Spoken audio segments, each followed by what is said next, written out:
सभी साथियों को हाथ जोड़कर राम राम, सत श्री अकाल, सलाम, जय जवान जय किसान। भाइयों, जो आज का मुद्दा वो बड़ा महत्वपूर्ण मुद्दा है और महत्वपूर्ण इसलिए है क्योंकि बीजेपी की जो यूपी की इकाई है, बीजेपी पार्टी की, उसने 29 तारीख को यानी कल एक ट्वीट किया है और उस ट्वीट में सीधे तौर पे किसानों को धमकी दी है। पहले आपको उस ट्वीट के बारे में बता देते हैं। ये ट्वीट कल 29 तारीख को सुबह 9:24 पे बीजेपी पार्टी की जो यूपी की इकाई है उसके ऑफिशियल ट्विटर हैंडल से हुआ है। और उस ट्वीट में क्या दिखाया गया है कि एक आदमी जो अपने कंधे पे लट रखे हुए है और उसके ऊपर लिखा हुआ है किसान आंदोलन, वो आगे जा रहा है, सामने से एक आदमी आ रहा है। महत्वपूर्ण बात यह भी है, जो किसान आंदोलन का साथी है वो हरे कपड़े पहनाया हुआ दिखाया गया है। आगे एक आदमी आ रहा है जो भगवा कलर के कपड़े से पहने हुआ है और वो उसको कह रहा है, जिसके ऊपर किसान आंदोलन लिखा हुआ है, उसको कहा जा रहा है कि भाई सुना है कि तुम लखनऊ जा रहे हो, कि मैं पंगा मत लियो, नहीं तो योगी इलाज कर देगा, बक्कल तार देगा, ऐसा कुछ उसमें लिखा हुआ है। और ऊपर से पर्चे भी बना देगा। उसके ऊपर एक और छोटा सा फोटो लगा हुआ उसी कार्टून में। उस फोटो में एक योगी, मतलब उसको उन्होंने कुल मिला के योगी आदित्यनाथ दिखाया है, चेहरा नहीं दिख रहा है, लेकिन एक योगी क्या कर रहा है, जो आदमी किसान आंदोलन के तरीके से दिखाया हुआ है उसको घसीटता हुआ लेके जा रहा है वो योगी, उसके बालों को पकड़ के। यानी कुल मिला के बीजेपी पार्टी ने सीधी सीधी किसानों को धमकी देने का काम किया है, किसानों को अपमानित करने का काम किया है। साथियों, महत्वपूर्ण बात यह है कि कुछ दिन पहले बीजेपी की एक नेता मीनाक्षी लेखी ने आंदोलनकारी किसानों को मवाली बताया था, लेकिन आज पूरी दुनिया के सामने उजागर हो गया है कि यह मवालीपना कौन कर रहा है। एक पार्टी जो अपने आप को दुनिया की सबसे बड़ी पार्टी बताती है, उस पार्टी के एक ट्विटर हैंडल से, एक राज्य के ट्विटर हैंडल से किसानों के प्रति इतनी अपमानजनक भाषा लिखी जाती है। हम चाहें तो इसी भाषा में भी जवाब दे सकते हैं उनको, लेकिन हमारा यह मानना है कि यदि हम भी इसी तरह की अभद्रता का इस्तेमाल करेंगे अपनी भाषा में, तो हमारे और बीजेपी के गुंडों में कोई फर्क नहीं रह जाएगा। हमें तो देश का अन्नदाता कहा जाता है। हम तो वो लोग हैं जो अपना पेट चीर के, जो अपना पेट खाली रख के पूरे देश का पेट भरने का काम करते हैं। तो हम इन लोगों को जवाब देने के लिए अपनी जुबान को गंदी नहीं करेंगे। हम जवाब देंगे और जरूर जवाब देंगे, लेकिन सब भाषा में जवाब देंगे।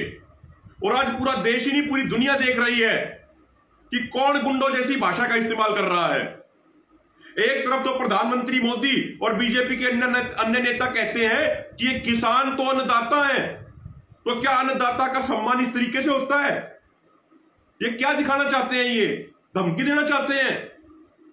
अभी कुछ दिन पहले जब संयुक्त किसान मोर्चा ने लखनऊ में प्रेस कॉन्फ्रेंस की और कहा था 26 तारीख को कि भाई आने वाले समय में हम मिशन यूपी और मिशन उत्तराखंड को करेंगे और इन दोनों राज्यों में आंदोलन को विस्तार देंगे, उसके 3 दिन बाद ये ट्वीट आ जाता है।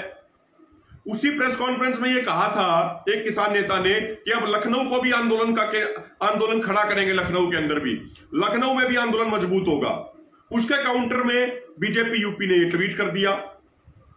साथियों, इनकी जो भाषा है, बीजेपी वालों की भाषा, एक तरीके से लोकतंत्र में कहीं भी जायज नहीं ठहराई जा सकती। ये गुंडो मवाली जैसी भाषा का इस्तेमाल ये खुद करते हैं। और सबसे बड़ा सवाल ये उठता है, क्या योगी आदित्यनाथ और बीजेपी पार्टी ऐसे ट्वीट करके किसानों को उकसाना चाहती है, किसानों को भड़काना चाहती है? क्या ये किसान आंदोलन इतना शांतिपूर्ण चल रहा है, इसने रिकॉर्ड बना दिया पूरे विश्व में। 8 महीने से ऊपर हो गए हैं, एक पत्ता तक नहीं टूटा, इतना शांतिपूर्ण आंदोलन है। लगातार हमारे किसानों की शहादत की खबरें आती हैं, उसके बावजूद किसान इतने शांतिपूर्ण बने हुए हैं। और हमारी उसी शांति, उसी एकजुटता, उसी अनुशासन से बीजेपी पार्टी को डर लगता है। साथियों, इस तरीके की बयानबाजी ये बीजेपी आरएसएस के असली चेहरे चरित्र को उजागर कर देता है। बीजेपी आरएसएस चाहते हैं कि लोगों को, किसानों को उकसाया जाए, किसानों को भड़काया जाए, किसानों को डराया जाए। हम बता देना चाहते हैं योगी आदित्यनाथ को कि हरियाणा के अंदर भी आपकी यानी बीजेपी पार्टी का ही सीएम है, और कुछ महीने पहले वो भी बड़ी बड़ी बातें कहते थे। वो भी कहते थे कि सैकड़ों में सभाएं करेंगे, गांव गांव में जाएंगे, किसानों को कानूनों के फायदे बताएंगे, बहुत लंबी चौड़ी बातें फेंकते थे मनोहर लाल खट्टर। उनको समय रहते समझाया था किसानों ने कि किसान तो इन 3 कृषि कानूनों के खिलाफ हैं और इनको रद्द कराना चाहते हैं, लेकिन वो माने नहीं। वो भी आपकी तरह घमंड में चूर चूर हो गए थे और उन्होंने कहा कि सभाएं करेंगे। पहली सभा हुई उनकी कैमला में, कैसी सभा हुई थी पूरे देश ने देखा था। उसके बाद उन्होंने कई कार्यक्रम और दिए, रोहतक के कार्यक्रम दिए। रोहतक में क्या हुआ था, वहां भी जबरदस्त विरोध हुआ, हिसार में भी जबरदस्त विरोध हुआ, सोनीपत के आवड़ी और बड़ौली गांव में तो वो कार्यक्रम करने की हिम्मत ही नहीं कर पाए। एक दिन पहले कार्यक्रम वापस ले लिया अपना, विड्रॉ कर गए, भाग गए, डर गए। कैमला गांव में हेलीकॉप्टर नहीं उतरने दिया था लोगों ने, हेलीकॉप्टर ऊपर ही ऊपर उड़ता रह गया था और ऊपर से ही चला गया था। हिसार में क्या हाल हुआ इन लोगों का, बीजेपी जेजेपी वालों का। उप मुख्यमंत्री एयरपोर्ट की दीवार तोड़ के भागता है जैसे चोर भागते हैं। ये किसानों से टकराने की कोशिश ना करें बीजेपी वाले। ये किसान तो वो कौम है, हजारों सालों का इतिहास है। जब आप लोगों को कोई जानता नहीं था, बीजेपी आरएसएस वालों का कोई इतिहास नहीं है। और जो इनका इतिहास है, वो इतिहास भी ये है कि जब देश की आजादी का आंदोलन चल रहा था तो उस समय आरएसएस वाले लोग अंग्रेजों की गुलामी कर रहे थे, अंग्रेजों के कौवे चाट रहे थे, अंग्रेजों के लिए मुखबिरी करने का काम करते थे, क्रांतिकारियों के खिलाफ काम किए इन आरएसएस वालों ने। और इस किसान कौम का इतिहास क्या है, हजारों सालों का इतिहास उठा के देख लो।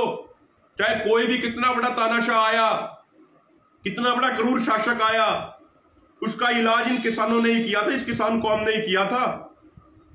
जो लुटेरे जो बाहर से आए थे, जो लुटेरे सोमनाथ का मंदिर लूट के लेके जा रहे थे, तो उनको हरियाणा में आने के बाद किसानों ने उन लुटेरों को लूटा था और उन लुटेरों को पीटा था। ये किसान कौम वो कौम है। ये जो खाप पंचायतें हैं, इन खाप पंचायतों का जो केंद्र, अड्डा, हेडक्वार्टर वो यूपी के ही सोरम गांव में है। और शायद इन बीजेपी वालों को, ये आरएसएस वालों को पता नहीं, इन खापों का वो इतिहास रहा है कि जब इन खापों की बैठक होती थी, ये कोई डिसीजन लेते थे, ये किसी बैठक में बैठ के हुक्का गुड़गुड़ाते थे तो दिल्ली की सत्ता हिलती थी। और आज 8 महीने से इस किसान आंदोलन ने, इन लाखों किसानों ने मोदी सरकार को घुटनों के बल पे ला दिया है। और पता तो इनको भी चल गया कि कानून तो वापस लेने पड़ेंगे और एमएसपी गारंटी कानून बनाना पड़ेगा। बस अब तो ये घमंड में चूर हो रखे और कुछ नहीं है इनका। और अब ऊपर से योगी आदित्यनाथ ऐसी भाषा का इस्तेमाल करते हैं। योगी आदित्यनाथ और बीजेपी यूपी के ऐसे ट्वीट से साफ हो गया, जो बात हम कहते आए हैं कि इनकी सोच किसान विरोधी सोच है बीजेपी वालों की। ये बीजेपी वाले चाहते हैं कि खेती किसानी इतना घाटे का सौदा बन जाए कि किसान अपनी जमीन बेचने पे मजबूर हो जाए और उसके बाद बड़े बड़े कॉर्पोरेट घरानों, इनके यारों यानी अंबानी अडानी को सस्ते दामों पे जमीन मिल जाए। और जब जमीन नहीं रहेगी किसान के पास तो बंधुआ मजदूर बनने के लिए मजबूर होगा। और वही कंपनियां जो हमारी जमीन सस्ते दामों में छीनेंगी, वही कंपनियां फिर इन किसानों को बंधुआ मजदूरों के तौर पर इस्तेमाल करेंगी, इनका शोषण करेंगी। आज यूपी की स्थिति यह है, गन्ने पेमेंट का 12,000 करोड़ बकाया है योगी आदित्यनाथ जी। कौन पेमेंट करेगा? बड़े बड़े भाषण देते हैं, बड़ी बड़ी बातें कहते हैं, पेमेंट नहीं हुई। कानून यह है कि 15 दिनों में पेमेंट नहीं होगी तो ब्याज मिलना चाहिए। अरे ब्याज तो छोड़ दो, यहां पे मूल ही नहीं मिल रहा। जो हमारी मेहनत है, जो खून पसीने की कमाई है, वो नहीं मिल रही। और उसके अलावा यूपी में क्या कहा था आपने 2017 से पहले? आपके भी सर्वे सर्वा, आपके बॉस प्रधानमंत्री मोदी ने क्या कहा था कि पहली कलम से किसानों का कर्जा माफ करेंगे। यूपी में कितने किसानों का कर्जा माफ हुआ? किसी को 36 रुपए का चेक दिया, किसी को 100 रुपए का चेक दिया। आपने कर्ज माफी योजना का भी मखौल बना दिया, उसका मजाक उड़ा दिया।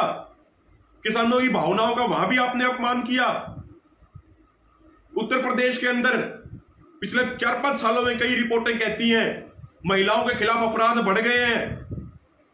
तो योगी आदित्यनाथ और ये बीजेपी वाले कान खोल के सुन लें, और इनके जो सर्वे सर्वा दिल्ली में बैठे ये भी कान खोल के सुन लें। हमारा आंदोलन शांतिपूर्ण था, शांतिपूर्ण है, शांतिपूर्ण रहेगा। हमारा आंदोलन अनुशासन में, एकजुटता में था, है और रहेगा। आप कितना भी भड़काने का, उकसाने का प्रयास कर लें, हम भड़कावे व उकसावे में नहीं आने वाले हैं। और एक बात और सुन लें कि ये किसान कौम है, ये कौम ना डरेगी, ना पीछे हटेगी, ना दबेगी, ना झुकेगी। यदि जरूरत पड़ी तो एक एक किसान सरकार की गलत नीतियों के सामने अपना सर कटा लेगा, लेकिन सर झुकाएगा नहीं। अपनी कुर्बानी दे देगा, अपना बलिदान दे देगा, लेकिन पीछे नहीं हटेगा, सर नहीं झुकाएगा। जो गलत नीतियां हैं उनको हम गलत पहले भी कहते थे, आज भी कहते हैं और गलत आगे भी कहेंगे, चाहे कितने भी ये पर्चे करवा लें। और जो कह रहे हैं ना ये कार्टून बना बना के 80 पे चढ़ा देंगे, तो जो हम कह रहे थे साथियों कि ये बीजेपी वाले क्या करेंगे, अधिक से अधिक जेलों में डलवा देंगे, गोली मरवा देंगे, फांसी चढ़वा देंगे, उससे ज्यादा तो कुछ नहीं करेंगे ना। उनको हम बता देना चाहते हैं कि जो हमारी किसान कौम है, ये किसान कौम अब बहुत अच्छे तरीके से संगठित होकर लड़ना सीख चुकी है। हमारी जो अगली पीढ़ी है, वो अगली पीढ़ी 5-5 साल के, 10-10 साल के बच्चे, वो भी आंदोलन लड़ना सीख चुके हैं।